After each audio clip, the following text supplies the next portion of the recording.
welcome to the channel. It's day one of Bookmas.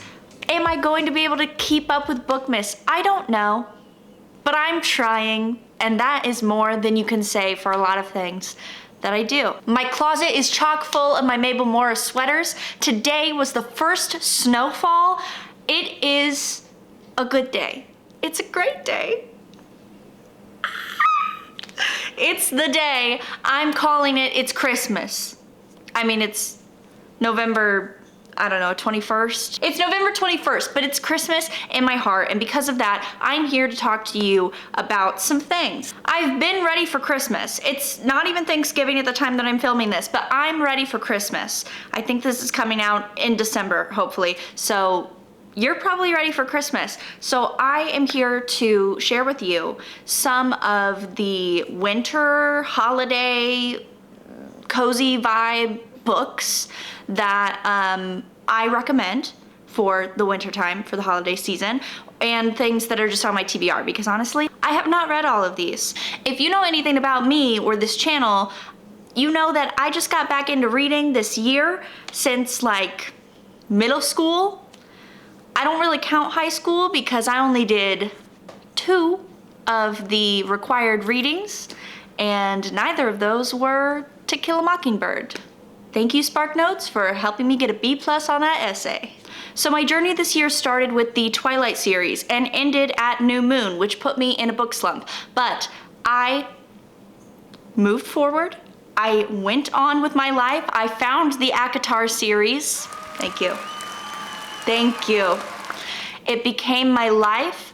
I still need to finish A Court of Silver Flames, and now I'm here talking to you about books and fun stuff, so subscribe for more of that. But that means that I really haven't had time to read all of these holiday books. I'm getting there, okay? I'm in the middle of it. I'm with you, okay? But I feel like I have a handful. I have a handful. I have a TBR full of books that I think would be good for this time of year. And then there's some that I have told myself that I'm ready to dive into, so I'm recommending them to you. And if they suck, you can't blame me, because I just told you I haven't actually read them.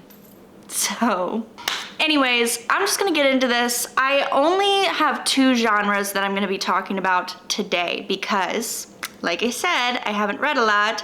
So in both of these genres, I've at least read 1 or 2 of the books that I'm recommending to you. So I'm gonna be recommending some books from the fantasy genre and some books from the romance genre. And they're not necessarily Christmas themed, all of them, or winter themed, all of them, but it's something that will give you that warmth, that will feel good, wrapped in your cozy Christmas blanket with a nice cup of tea. I don't have a cup of tea, I have a Dr. Pepper cream soda, 0 sugar, but it'll be great. You'll have a great time. To start, the first fantasy book that I recommend you read in the wintertime, in this cozy, beautiful holiday wintertime, is Throne of Glass by Sarah J. Maas.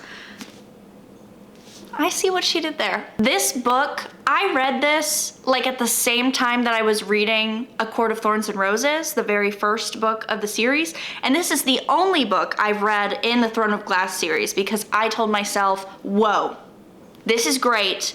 I need to finish A Court of Thorns and Roses, and then I'll get to this. So this is like my goals next year. I want to finish this entire series because this is the only one I've read. But having this being the only one that I've read, I'm confidently telling you that this is a really good book. I think I gave it 5 stars. I don't know. We'll talk about that in, like, you know, the wrap-up videos and stuff.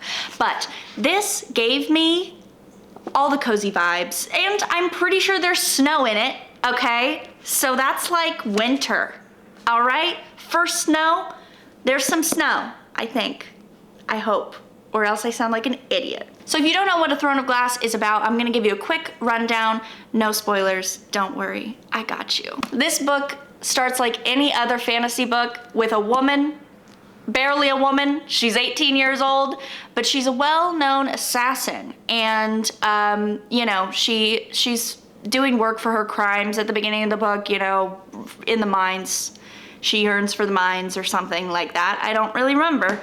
It's been a while since I read it.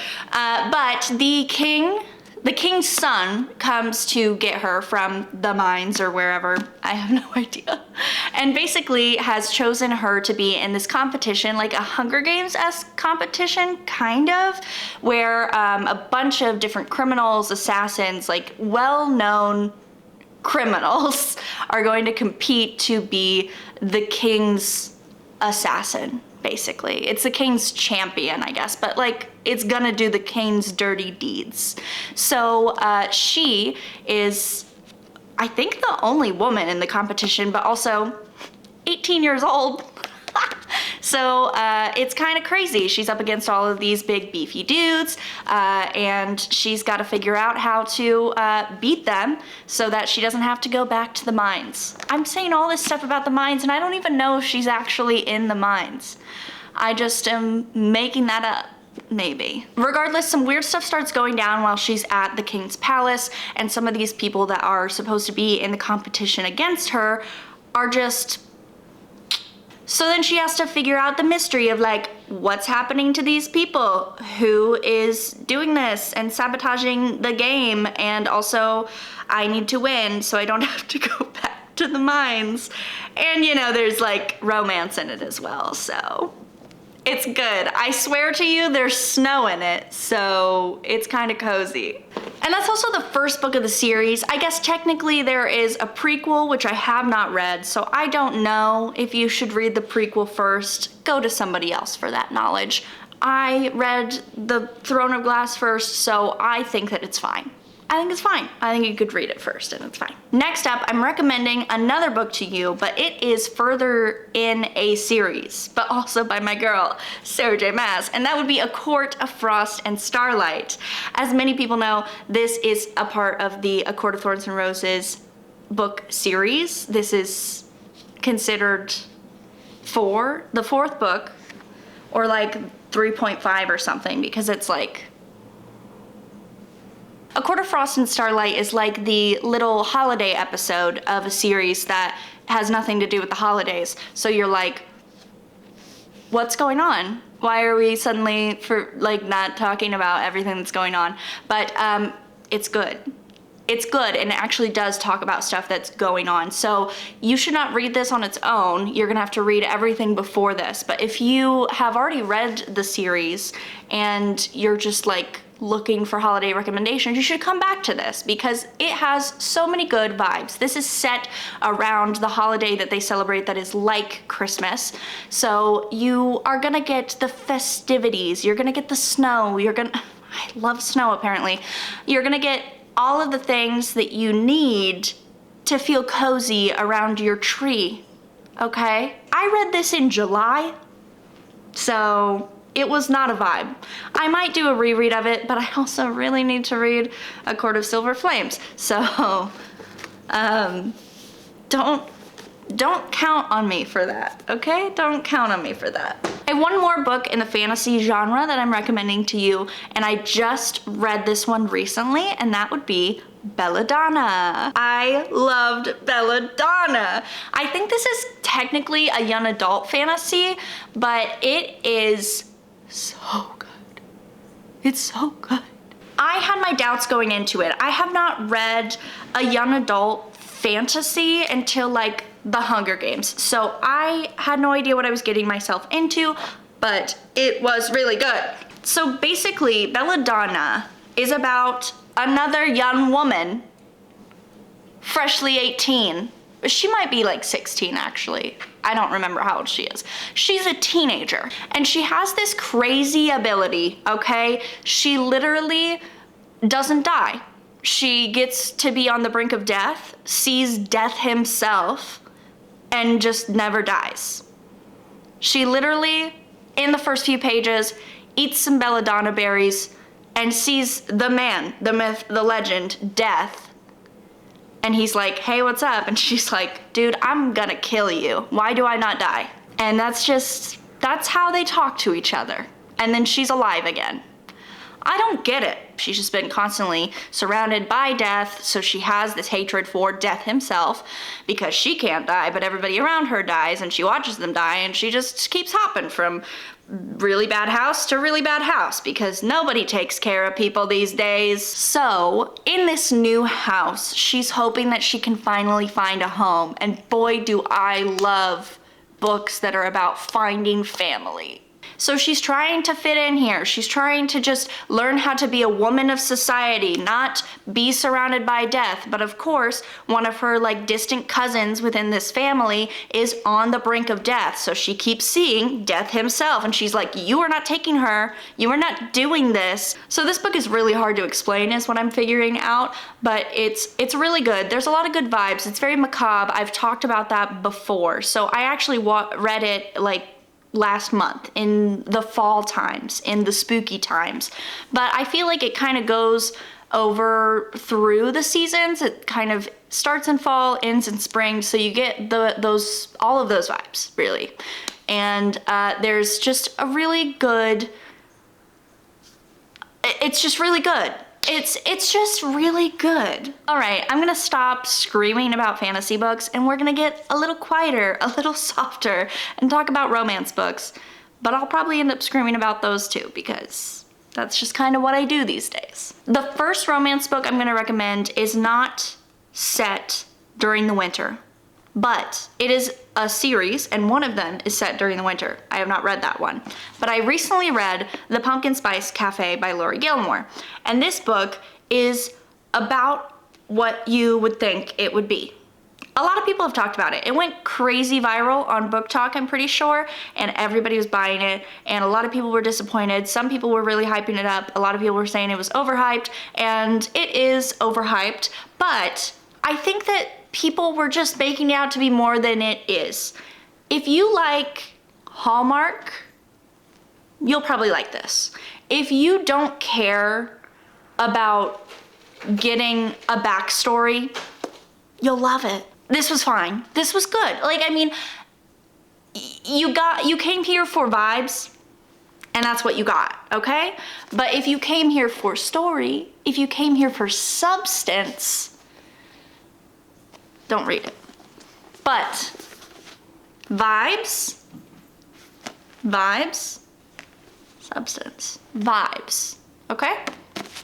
If that makes sense. Our main character, Jeannie, I think her name is, it comes to this little town in nowhere, a coastal town in probably Maine or something, I can't remember, but it's called Dream Harbor, and it's very Stars Hollow-esque, one of those places, you know, and she inherits her aunt's cafe, the Pumpkin Spice Cafe, and becomes the owner of the Pumpkin Spice Cafe. And she came from New York, I think, so she's coming from a big city into a small town, learning how to do that, make friends, and of course she, hello Salem, falls for the sexy farmer that lives there just by looking at him. I think that I'm learning, I'm just not super into insta love, but this is about me recommending, so I'm just gonna recommend, okay? If you're fine with that, you're gonna love it. They look at each other and they're like, wowza, let's do this thing. And it just steamrolls from there, and that's okay. The main reason I'm recommending it is because of the vibes, because it's very cozy. This is definitely a hug in a cup, you know? Like, you are going to be able to feel like you're there. And it's very similar. I read a novel love story by Ashley Poston earlier this year, and this book is like the characters from this book are like the characters in the story that they were telling in that book, if you read that book. So it's like you're getting the characters that people write because they really love the characters from Gilmore Girls, and that's what you're getting.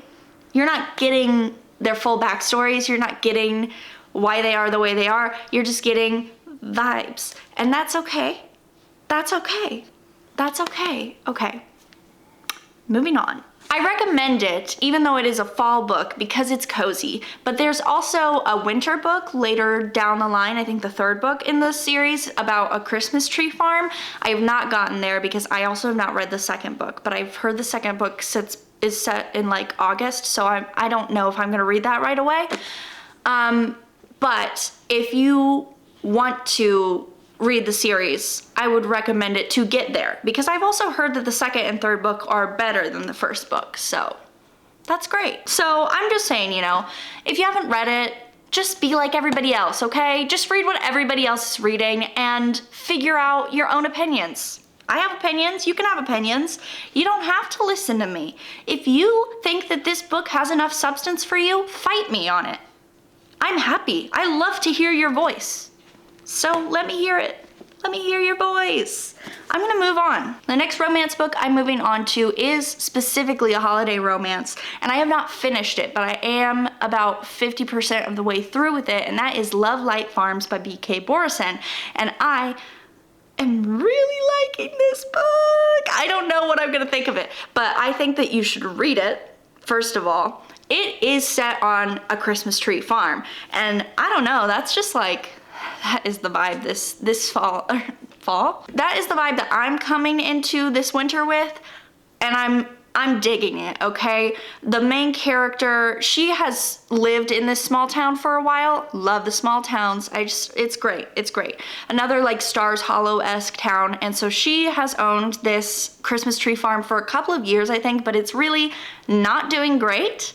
But she entered a social media competition, so this girl from TikTok is gonna come to the Christmas tree farm and basically spotlight it on social media and get them a bunch of exposure, which is great, except our main character lied on the like little interest form and said that she owns the Christmas tree farm with her partner, and she doesn't have a partner. So there's fake dating in it, baby, between her and her best friend, Luca, who is a cute Italian man, and I am screaming again. This book has been making me blush and kick my feet, so I highly recommend it. And obviously it has all of the Christmas and cozy vibes because you're getting Christmas tree farm, you're getting snow, you're getting little kittens that are named after reindeer, you're getting Italian family on Thanksgiving Day. I am loving it and I'm obsessed. I don't know how it ends, but I don't care. You gotta get there. You gotta get there with me, okay? We're gonna read it together. I'm so excited. That's it. That's my recommendation. All right, these last 3 books that I'm gonna recommend are the ones that I have not read yet but are on my TBR. And so let's do it. The first one is Make the Season Bright. I just bought this recently, and did I look at the cover and say that looks like a good book? Yes, I did. So let me read it real quick. It's been 5 years since Charlotte Donovan was ditched at the altar by her ex-fiance, and she's doing just fine. Sure, her mother never checks in, but she has her string ensemble, the Rosalind Quartet, and her life in New York is a dream come true. It's always New York. It's literally always New York. As the holidays draw near, her ensemble mate Sloane persuades Charlotte and the rest of the quartet to spend Christmas with her family in Colorado. It is much cozier and quieter than Manhattan.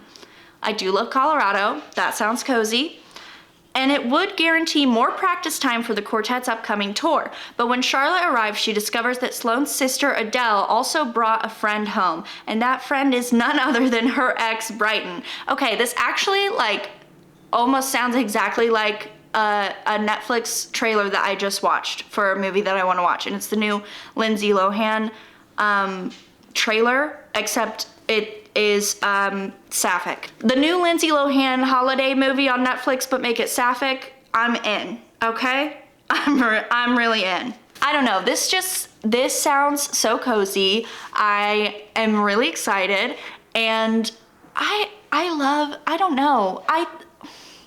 I think I just love romance books where the characters have history. I mean, The X-Files was one of my favorite romance books of this year, and like, I just love 2 characters that have history together. I love it. I love Second Chance. That's my thing, man. I love it. I love it. I'm really excited to read this, so I'm gonna read this pretty soon. I also want to read We Met in December, which I read a little bit about on Goodreads about this. I saw my sister read it and I rated it highly, so that's mostly the reason that I'm reading it. I love seeing what my family's reading, and if they rate it highly, it goes on my TBR. But it sounded really good. Another thing where like two people meet and then we fast forward, and when they see each other again, the male main character that the female main character is interested in, that she met a while back, has a girlfriend. And so now she is living with him and his new girl, which is sure to be great, you know? It's sure to be wonderful. It also, I don't know this exactly, but it was kind of giving me New Girl vibes from the description. First of all, the female main character's name is Jess, and it said that she was gonna live with like 4 strange men. 4 strangers, not 4 strange men, but 4 strangers that are men, I think. I don't know. I could be making that up, but it sounded good. So We Met in December, that is another one. And the last one that I wanted to talk about was The Wedding Witch, which is the 3rd installment in the X-Hex series. I did read the X-Hex in October, and I really liked this book. I know that it was a little controversial, kind of similar to the Pumpkin Spice Café on if it really had the substance or if it was just vibes, but you know, the 2 main characters had history with each other, so I was a sucker for it. I have not, however, read the 2nd installment, which is The Kiss Curse, which I think is the main character, Vivi's, her cousin. I can't remember, Gwen, I think her name is. So I want to read that before I get into The Wedding Witch, but I did see, obviously by the cover, that it is Christmas themed, but I'm not sure what goes into it. I think it's Reese, the male main character from the first book, the X-Hex. I think it's one of his brothers. This story goes with one of his brothers. Those are just a couple things that I've kind of added to my TBR, but the other items are things that I've read before or have read a little bit of that I think would be really good for you to read this winter, this holiday season, to get you in the cozy spirit. So I highly recommend, you know, finding a cozy spot, whether that's your reading nook or your couch or your bed, preferably next to a tree with a cozy blanket and your cozy beverage of choice, and just enjoy it, man. Enjoy it. Just enjoy this season. Read whatever you want, obviously, but these are just some of the things that I think will help get you in the mood, you know, especially on a cozy, snowy day like today. So I am gonna leave you with that, and I'm gonna go read a little bit of Lovelight Farms in this beautiful, cozy weather, and I will see you for the next day of Bookmas.